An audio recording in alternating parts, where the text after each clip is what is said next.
জয় মা তারা, জয় শ্রীরাম, জয় হিন্দ, জয় ভারত, বন্দে মাতরম। মমতা বলেছে অনেকেই নাকি মমতার মৃত্যু কামনা করে। সেটা ভুল। কেউ যদি মমতার মৃত্যু কামনা করে থাকে সেও ভুল করেছে। কারণ মমতার মৃত্যুটা বাংলার জনগণ কেউই চায় না। আমরা চাই ও 200 বছর আয়ু বৃদ্ধি হোক, ও 200 বছর আয়ু পাক। ও যেন ও মরে গেলে তো মানুষ ওর চুরি শেষরামি নোংরামি কথা ভুলে যাবে।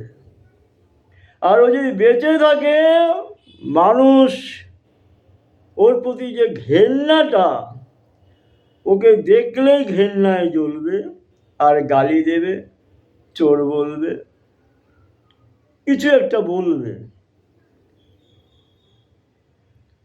মমতা মরে গেলে বাংলার মানুষের লাভ নেই।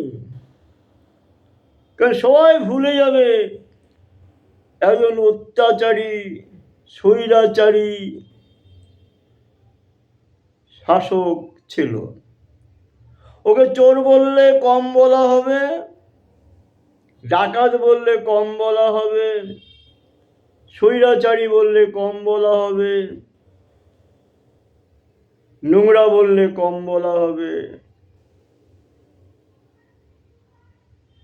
চোর ডাকাত যেটাই বলুন কম বলা হবে, মূর্খ বললে কম বলা হবে। তাই সবাই চাইবে মমতা বেঁচে থাক 200 বছর। মানুষের গালি, ও তো ঝাঁটা শিখিয়েছে, মানুষকে ঝাঁটা শিখিয়েছে, মানুষের গালি ঝাঁটা খেয়ে ও বেঁচে থাক। ও যত বেশি দিন বেঁচে থাকবে মানুষের গালি ঝাঁটা লাথি খেয়ে বেঁচে থাকবে। এটাই বাংলার মানুষ, তাতেই লাভবান হবে। ও একটা ভালো কাজ করেছে দেখাতে পারবেন আপনারা? একটা ভালো কাজ করেছে? চুরি শেষরামি রেপ মার্ডার খুন ছাড়া, হিন্দু মন্দির ধ্বংস করা, ভাঙা, মাতৃমূর্তি ভাঙা, পিতৃপক্ষে দুর্গা প্রতিমাকে উদ্বোধন করে হিন্দুদের সংস্কৃতিকে অপমান করা, উল্টো করে ঘণ্টা বাজানো,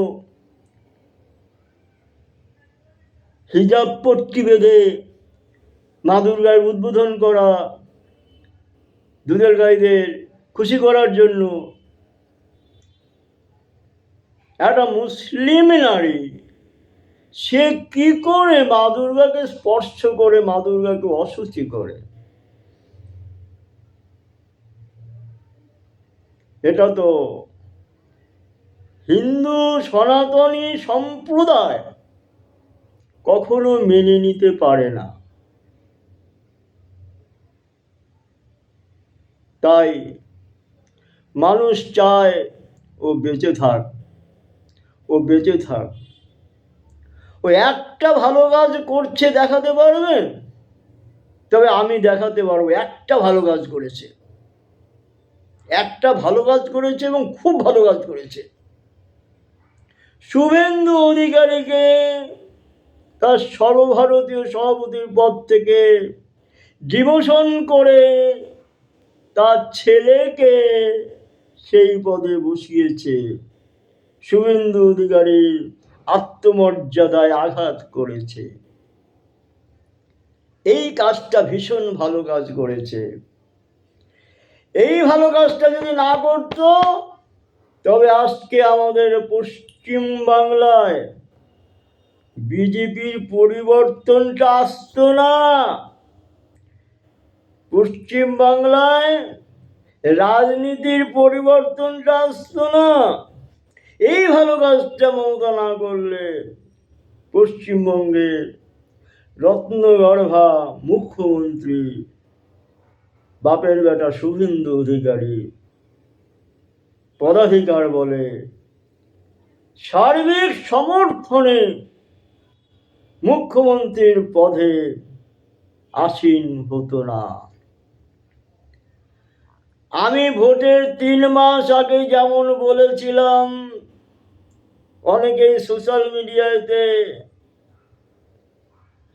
লেখা বের করত, রামশ্যাম যদু মধু, কাকে আপনারা মুখ্যমন্ত্রী দেখতে চান?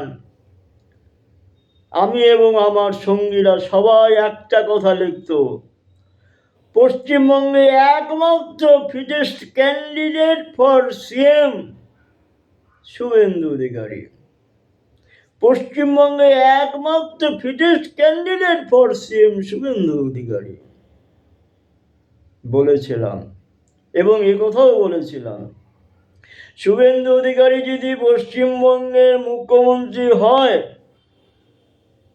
তবে দেখতে পাবেন Yogi model, Hemant model, Rajasthan model, Madhya Pradesh model, Orissa model, সব মডেলকে ছাপিয়ে সুপারস্টার মডেল পশ্চিমবঙ্গে হবে অধিকারী মডেল।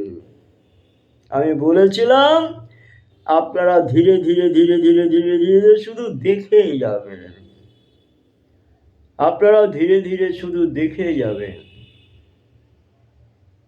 আর মমতাকে বলেছিলাম, তুমি যে পরিমাণ পাপ করেছো এই পাপের মুক্তি নেই। তুমি রামচন্দ্রকে অপমান করেছো, শ্রী রামচন্দ্রের নামে গালি বলেছো। শ্রী রামচন্দ্রকে জানো? রামচন্দ্র মৎস্যাদি 10 অবতারের 7ম অবতার। মৎস্যকূর্ম বরাহশ্চ নৃসিংহ বামনস্তথা রাম রামশ্চ রামশ্চ বুদ্ধ কল্কিনয়ে বচ। রাম রামশ্চ রামশ্চ, এই 6ম রাম হচ্ছে পরশুরাম, 6ম অবতার হচ্ছে পরশুরাম, 7ম অবতার হচ্ছে শ্রী রামচন্দ্র নারায়ণ, এবং 8ম অবতার রাম, সে হচ্ছে বলরাম, শ্রীকৃষ্ণের দাদা। সেই রামচন্দ্রের পদস্পর্শে অহল্যার পাথর মূর্তি প্রাণবন্ত মূর্তি ফিরে পেয়েছিল। আমরা শৈশবে রামায়ণ পাঠ করে পিতৃদেবকে ঘুম পাড়াতাম। শৈশবে প্রাইমারি স্কুলের স্টুডেন্ট ছিলাম। পিতৃদেব বলতেন রামায়ণটা পড়, দুপুরবেলা আমাদের বলতেন রামায়ণটা পড়ে, রবিবার দিন বলতো রামায়ণটা পড়ে আমাকে ঘুম পাড়া। সেই রামায়ণে পড়েছিলাম, একবার রাম নামে যত পাপ ক্ষয় হয় তত পাপ মনুষ্য লোকে করিতে পারে না। একবার রাম নামে যত পাপ হরে তত পাপ কখনো কি করিতে পারে নরে।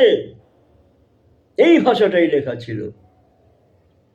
আর তোমার যে পাপের ঘোড়া, সেটা 1 বার 2 বার 100 বার 1,00,000 বার রাম নাম নিলেও তোমার যাবে না এই পাপ।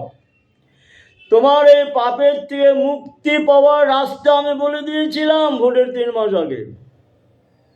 তুমি যদি 5টি বছর শ্রী রামচন্দ্রের পদতলে বসে একাগ্র চিত্তে জয় শ্রীরাম জয় শ্রীরাম জয় শ্রীরাম জপ করতে পারো, তবেই তুমি এই পাপের থেকে মুক্তি পাবে। তবেই একমাত্র তোমার রাস্তা এই পাপের থেকে মুক্তি পাওয়ার রাস্তা বলেছিলাম। কিন্তু তুমি তা না করে শুধু অসভ্যতামি করে যাচ্ছ। ভোটে গুহারা হেরেছ, পাবলিক তোমাকে লাথি মেরে নর্দমায় ফেলে দিয়েছে, তাও তুমি বলছো আমি হারিনি, আমি হারিনি, আমি পদত্যাগ করব না। কি দুরবস্থা! উনি হারেনি। আরে হার জিত তো ফুটবল মাঠে, ক্রিকেট মাঠে, রাজনীতিতে সর্বত্র রয়ে গেছে। তবে তুমি রাজনীতি জানো না বলে ওই কথাটা বলছো। তুমি তো রাজনীতির কিছুই জানো না, রাজনীতির কিছুই বোঝো না। হ্যাঁ, পরিবার নীতিটা ভালো বোঝো। এই পরিবারতন্ত্র, পরিবার নীতিতে কংগ্রেস পার্টিটা ধ্বংস হতে চলেছে, অখিলেশ নিখিলেশ পার্টি ধ্বংস হতে চলেছে। আর তোমার কি পরিস্থিতি তুমি তো দেখছো, পরিবারতন্ত্র। যে বাচ্চা পোলাটা নাক টিভি দিলে এখনো খিচুড়ি রোজ বেরোবে, তাকে দেখলে সিনিয়র নেতারা, বুড়ো জ্যাঠা মশাইরা সেলুট দেবে। তাকে দেখলে বুড়ো জ্যাঠা মশাইরা, দাদুরা উঠে দাঁড়াবে, এইভাবে সম্মান দিতে হবে ওই বাচ্চা পোলাটাকে। তুমি এই রাজনীতি করছো, এটাকে রাজনীতি বলে না। রাজনীতি মানে হচ্ছে মানুষের নীতি, রাজনীতি মানে হচ্ছে রাজার নীতি, রাজনীতি মানে হচ্ছে রাষ্ট্র পরিচালনার নীতি, রাজনীতি মানে হচ্ছে সুষ্ঠু প্রশাসনিক নীতি। রাজনীতি মানে শাসকের আইন নয়, রাজনীতি মানে আইনের শাসন, গণতান্ত্রিক শাসন ব্যবস্থায় শাসন। রাজনীতি মানে মানুষের জন্য, মানুষের দ্বারা মানুষের শাসন। রাজনীতি মানে মা বেটার শাসন নয়। এই জায়গাটাতে তুমি ভুল করে গেছো।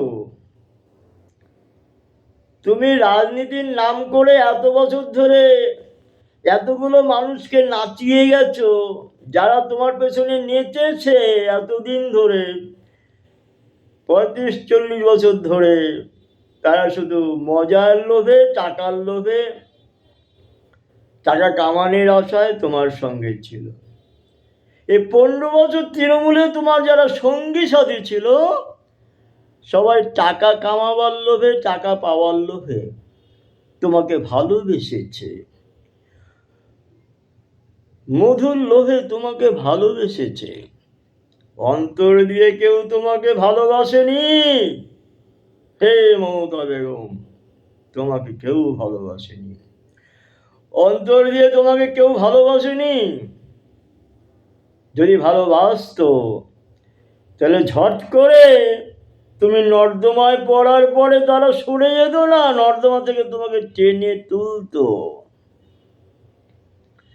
যারা রাজনৈতিক দল আছে দেখুন না, এই বামপন্থীদের মধ্যে এরা ডুবে গেছে, ভেঙে গেছে, কিন্তু সবাই সবাইকে টেনে তুলছে, একত্রিত হয়ে আছে, সংঘবদ্ধ হয়ে আছে। আর তোমার দল তো রাজনৈতিক দল ছিল না, লোভের বশবর্তী একটা নিকৃষ্ট মাইন্ডের দলবদ্ধ, কি বলবো, কুনজর, শুধু রেপ ধর্ষণ করার জন্য আর টাকা কামাই করার জন্য কিছু তোমার সঙ্গে মিলিত হয়েছিল। এবার দেখলো তুমি ফিউজ,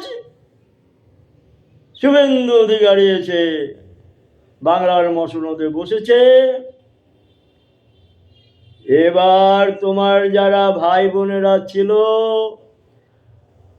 সেই লোভী ভাই বোনেরা,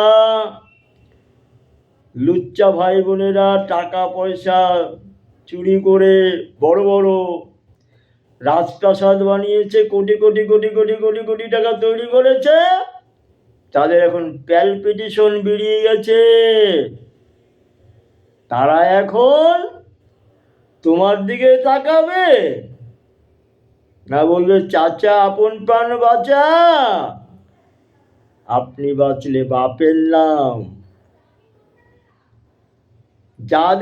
যারা তোমার দয়ায় চুরি চামারি করে বিশাল সাম্রাজ্য তৈরি করেছে, একটা ভিখারি কয়েকটা রাজপ্রাসাদ বানিয়েছে, তোমার খালপাড়ে পাস করা পোলাটা কোটি কোটি কোটি কোটি কোটি কোটি কোটি কয়েক হাজার হাজার কোটি টাকা মেরে দিয়েছে, মহাসম্রাট হয়ে গেছে। তাদের চামচাগুলো কোটি কোটি টাকা মেরে মহাসম্রাট হয়ে গেছে। কেউ কি এখন তোমার দিকে তাকাবে ফিরে? কেউ তাকাবে না, কেউ তাকাবে না। কারণ সবার পেছনে এখন শুভেন্দু অধিকারী বাস হয়ে দাঁড়িয়েছে। সবাই এখন চাচা আপন প্রাণ বাঁচা, আপনি বাঁচলে বাপের নাম, নিজেকে বাঁচাবার জন্য সবাই ব্যস্ত। এবং ভাইপো সবাইকে বলেছে কোথাও কোনো প্রবলেম হলে আমাকে ফোন করবি, আমি গিয়ে তোদের রক্ষা করবো, বাঁচাবো। ভাইপো নিজে বাঁচার জন্য হাইকোর্টে 17 বার করে যাচ্ছে, চেলাদের কি করে বাঁচাবে? ডিম খেয়ে তো স্বাস্থ্য ভালো হচ্ছে, এত ডিম খেয়েছে স্বাস্থ্য ভালো হয়ে গেছে। কোটি কোটি টাকা খরচা করে বিদেশ যাতায়াত, টাকাগুলো পায় কোথায়? কোথা থেকে পেয়েছে? কার দেওয়া টাকা? আমাদের দেওয়া টাকা, আমাদের পাবলিকের টাকা, চুরি করা টাকা।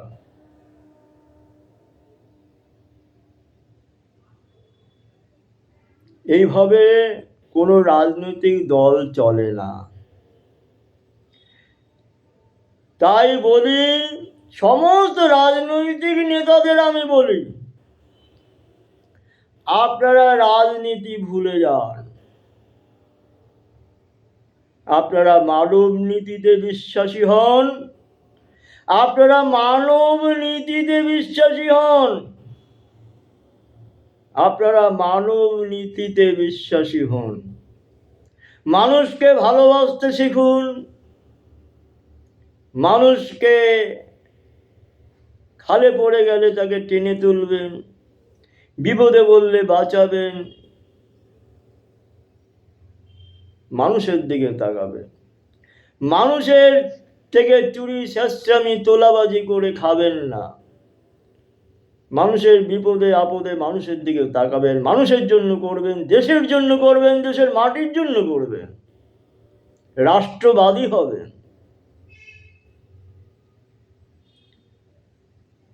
মমতা যে জয় বাংলা করতো, তার সঙ্গে চেলাগুলো জয় বাংলা করতো।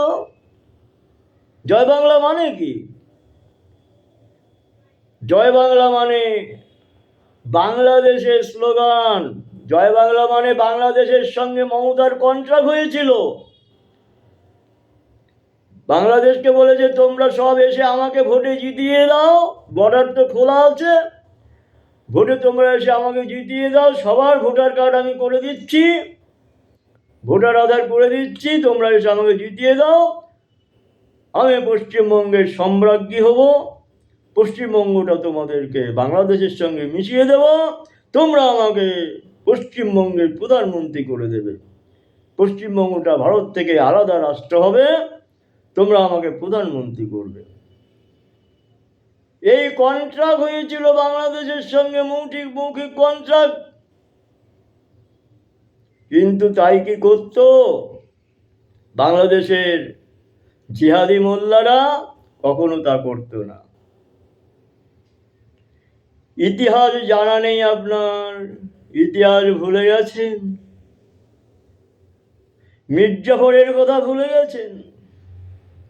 রবার্ট ক্লাইভ যখন ভারতবর্ষ দখল করতে আসে, তখন সিরাজউদ্দৌলার 50,000 সৈন্য, রবার্ট ক্লাইভের কাছে ছিল মাত্র 300 সৈন্য।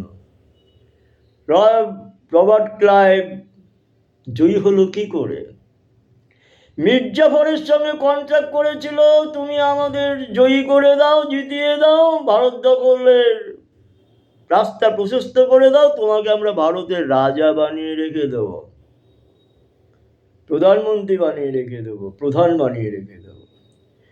মির্জাফর কি করলো? সেনাপতি ছিল সিরাজদৌল্লার, সব সেনাকে আদেশ দিল, সব সেনা সাইডে দাঁড়িয়ে যাও, সমান সমান সৈন্য যুদ্ধ হবে, রবার্ট ক্লাইভের 300 সৈন্য, আমাদের 300 সৈন্য, সমানে সমানে যুদ্ধ হবে।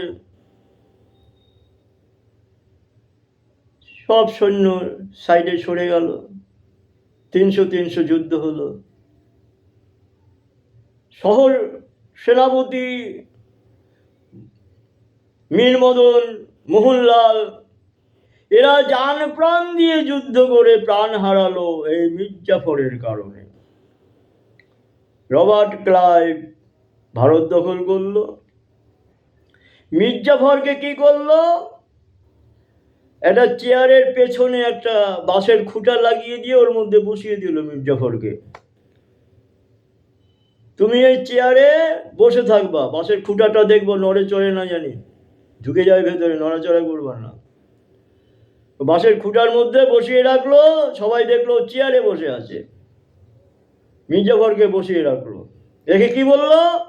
গোটা ভারতবর্ষের যত ট্যাক্স কালেকশন করে সমস্ত হিসাব নিকাশ করে তুমি আমাদের হাতে তুলে দেবা, এটাই হচ্ছে তোমার ডিউটি, প্রধানমন্ত্রীর ডিউটি। আর ইংরেজরা শাসন চালিয়ে গেল। এই ছিল ইতিহাস সে সময়কার। এই জয় বাংলা করতে গিয়ে মমতা বেগমের পরিস্থিতি তাই হতো। মমতা যখন ভারত থেকে পশ্চিমবঙ্গটাকে আলাদা করে বাংলাদেশের হাতে তুলে দিত, তখন জেহাদিরা এসে বলতো তুমি ঘুরে দাঁড়াও, পেছনে একটা লাথি মারত, ওই কালীঘাটের খালে গিয়ে পড়তো। ভালো জলে ওরা ফেলতো না, ওই খালের মধ্যে ফেলতো। ওই তোমার কাজ এখন শেষ, এখন আমাদের রাজত্ব। জেহাদিরা কখনো চাইবে না, জেহাদি মুসলিমরা কখনো চাইবে না তোমার মতন একজন বেগম সাহেবা, বাংলার বাঙালি, সে তাদের বাংলাদেশের প্রধানমন্ত্রী হোক, জয় বাংলার প্রধানমন্ত্রী হোক। তুমি জয় বাংলা করে লক্ষ্মী ভাণ্ডারের ফর্ম ফিল আপ করিয়েছ মানুষকে দিয়ে, তাদের আধার কার্ডের নাম্বারগুলো নিয়ে জালিয়াতি করে একে তাকে দিয়েছ। সেই জয় বাংলা, আমি গিয়েছিলাম লক্ষ্মী ভাণ্ডারের ফর্ম ফিল আপ করতে আমার মিসেসের জন্য। আমি যখন দেখেছি ওখানে জয় বাংলা লেখা আছে, আমি ফর্ম ক্যান্সেল করে চলে এসেছি। আমি লক্ষ্মীর ভাণ্ডার নেইনি এই জয় বাংলা শব্দটার জন্য। কোনো সনাতনী হিন্দুর যদি সেন্টিমেন্ট থাকে, ইজ্জত বলে কিছু থাকে, সনাতনী ধর্মের কিছু বিন্দুমাত্র তার মধ্যে থাকে, সে এই ফর্ম ফিল আপ করবে না। আজকে পশ্চিমবঙ্গের সনাতনী হিন্দুরা সব বুঝে ফেলেছে, সব জেনে গেছে এই মমতা কিরকম চিটিংবাজি করেছে। প্রতিটি ফর্ম ফিল আপে জয় বাংলা করেছে, আর আধার কার্ডগুলোর নাম্বার যেখানে খুশি ব্যবহার করতে পারি লিখে নিয়েছে। পশ্চিমবঙ্গের জনগণ ওর মোটিভ জেনে গেছে, তাই ওকে এমন শিক্ষা দিয়েছে, লাথি মেরে খালে ফেলে দিয়েছে। ওই কালীঘাটের খালে, ভালো খালে ফেলেনি। তাই মমতার মৃত্যু কামনা আমরা কেউ করি না। আমরা চাই মমতা বেঁচে থাক, সুদীর্ঘকাল বেঁচে থাক, 200 বছর বেঁচে থাক। 200 বছরের আগে জানি ওর মৃত্যু না হয়। ওকে দেখলে এই জেনারেশন, নেক্সট জেনারেশন, পরবর্তী জেনারেশন সবাই জানতে পারবে এরকম স্বৈরাচারী হীরক রানী আমাদের পশ্চিমবঙ্গে ছিল। 34 বছর শাসনকালে, 34 বছর বামপন্থীদের শাসনকালে কিরকম শাসন ব্যবস্থা ছিল আপনারা সবাই জানেন। প্রথম ভালোই ছিল, কিন্তু পার্টি পুরনো হয়ে গেলে, বড় হয়ে গেলে কিছু চেলা চামচারা নিচের দিক থেকে নানান রকম সমস্যা তৈরি করতে থাকে। এটা সব পার্টিতে হয়ে থাকে। কিন্তু সে সময় মেয়েরা নিশ্চিন্তভাবে বাড়ি ফিরতে পারত রাত 12টা, 1টা, 1:30তেও। আমাদের ঘরের মেয়েরা বাড়ি ফিরেছে। অফিস থেকে ফিরতে কখনো বাসের গোলযোগ, কখনো ট্রেনের গোলযোগ, নানান রকম সমস্যা দেখা দিয়েছিল, কিন্তু মেয়েদের কোনো অসুবিধা নেই। মেয়েরা সঠিকভাবে বাড়িতে ফিরেছিল। তবে 2-1টা রেপ মার্ডার সর্বত্রই সব জায়গায় হয়ে থাকে, সেটা অ্যানাদার কোশ্চেন। কিন্তু মেয়েরা স্বাধীনভাবে চলতে পারত। মেয়েরা রাস্তায় বিপদে পড়লে 10 জন ছুটে আসতো তাকে বাঁচাবার জন্য। আর এখন মেয়েরা বিপদে পড়লে 10 জন তার ঘাড়ে চাপে দিদি আল্লাহ রে ভাইরা, এ দুষ্টু ভাইরা ঘাড়ে চেপে ওঠে। বিপদে না পড়লেও বিপদে ফেলে দিয়ে ঘাড়ে চেপে ওঠে। দিদির ট্রেনিং এত ভালো ট্রেনিং, মেয়েরা যেমন ছেলেদেরকে এরকমভাবে ডাকছে, ছেলেরাও মেয়েদেরকে পেলে পরে খেলাটা খেলে নিচ্ছে। এইভাবে দিদি পার্টিটাকে গড়েছিল। এদিকে ছেলে মেয়ের লোভ আর ওদিকে টাকার লোভে পার্টিটাকে গড়েছিল। লোভের পার্টি দীর্ঘস্থায়ী হয় না। পার্টির চাই নৈতিক চরিত্র, পার্টির চাই আইডিওলজি, পার্টির চাই সঠিক প্রিন্সিপাল, এথিক্স মেনে চলতে হয়। রাজনীতিও তো সস্তা নয়। আপনি এতদিন থেকে রাজনীতি করেছি, কতবার এমপি হয়েছেন, 3বার চিফ মিনিস্টার হয়েছেন, 4বার 5বার এমপি হয়েছেন, কিন্তু রাজনীতির কিছুই বোঝেননি। এই পার্টি ছিল ওই পার্টি, ওই পার্টি ছিল সেই পার্টি, সেই পার্টি ছিল সেই পার্টি। তার মানে একটা নীতিতে বিশ্বাসী না, শুধু ক্ষমতার নীতিতে বিশ্বাসী ছিলেন। সেই ক্ষমতার লোভে আপনি এসে পশ্চিমবঙ্গের মসনদে বসে পশ্চিমবঙ্গটাকে 50 বছর পিছিয়ে দিলেন। কত লক্ষ কোটি টাকা, 28 লক্ষ কোটি টাকা না, কত লক্ষ কোটি টাকা ঋণের বোঝা চাপিয়ে রেখেছেন আমাদের ঘাড়ে। কোটি কোটি টাকা আমাদের ধ্বংস করেছেন। শিক্ষা মাটির তলে জলাঞ্জলি দিয়েছেন, স্বাস্থ্য ব্যবস্থা জলাঞ্জলি দিয়েছেন, বেকারদের চাকরি, জীবন সংকট তৈরি করেছে। আর কি থাকলো? পরবর্তী জেনারেশনগুলো কি করবে? এই 15 বছর যারা পিছিয়ে গেল, তারা তো পিছিয়ে গেল। তাদের জীবন ধারণের পথটা কোথা থেকে আসবে? 50 বছর আপনি পিছিয়ে দিয়েছেন পশ্চিমবঙ্গের ব্যবস্থাটাকে, সার্বিক ব্যবস্থাটাকে। আজকে ঈশ্বরের কৃপায়, শ্রী রামচন্দ্রের কৃপায়, জনতা জনার্দনের কৃপায়, জনতা জনার্দন আপনাকে চিনতে পেরেছে, সবাই ভুলটা বুঝতে পেরেছে। মুসলিম শাসন ব্যবস্থায় পর্যবসিত হতে চলেছিল পশ্চিমবঙ্গটা, সনাতনী হিন্দুরা জানতে পেরেছে, তাই বেগম সাহেবাকে ছুঁড়ে ফেলে দিয়ে পশ্চিমবঙ্গের মসনদে সনাতনী বীর যোদ্ধা, বাপের বেটা, রত্নগর্ভা, বঙ্গভূষণ সেই শুভেন্দু অধিকারীকে মসনদে বসিয়েছেন। আজকে আপনারা দেখতে পাবেন, ধীরে ধীরে ধীরে ধীরে দেখে যান, সততা কাকে বলে। আমার বয়স এখন 74+। শৈশব থেকে কখনো বুঝতে পারিনি কত টাকা কালেকশন হয়, টাকাগুলো কোথায় যায়, কি হয়, টের পেতাম না। বিজেপি আসার পরে দেখতে পাচ্ছি কত কোটি কোটি টাকা বিজেপি খরচ করছে ডিফেন্সের কাজে, স্কুল কলেজের কাজে, শিক্ষা দীক্ষার কাজে, হেলথের কাজে, দেশের উন্নতির কাজে, দেশ রক্ষার কাজে, মানব সেবার কাজে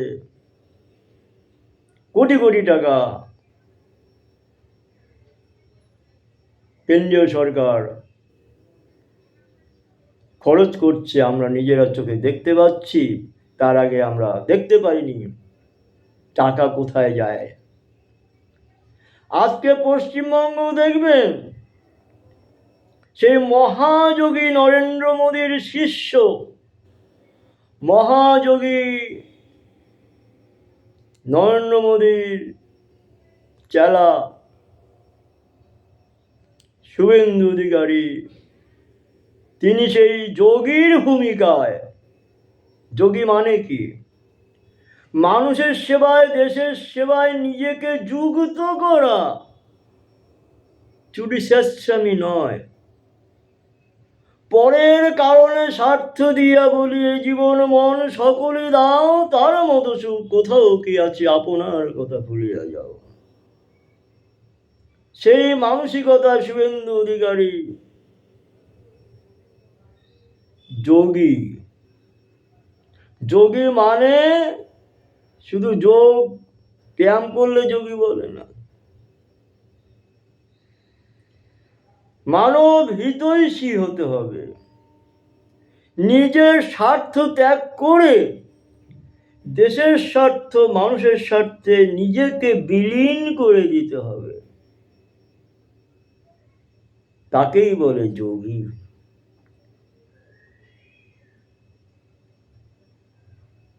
সেই উত্তরপ্রদেশের যোগীজি, নরেন্দ্র মোদী মহাযোগীজি, তার শিষ্য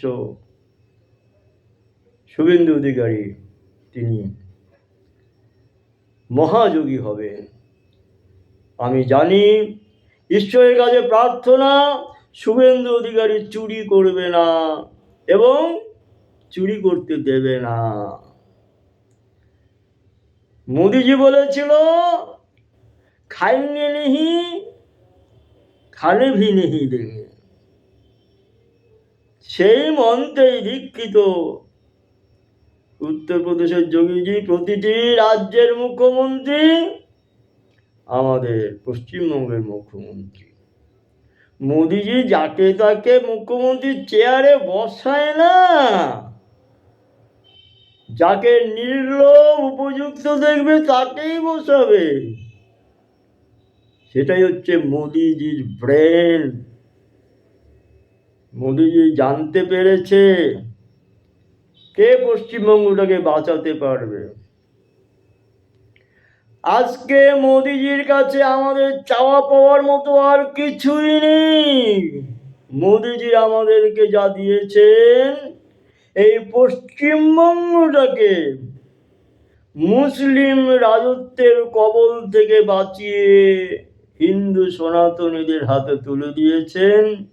বেগম সাহেবের হাত থেকে পশ্চিমবঙ্গটাকে বাঁচিয়ে আমাদের হাতে হিন্দু সনাতনীদের হাতে তুলে দিয়েছেন।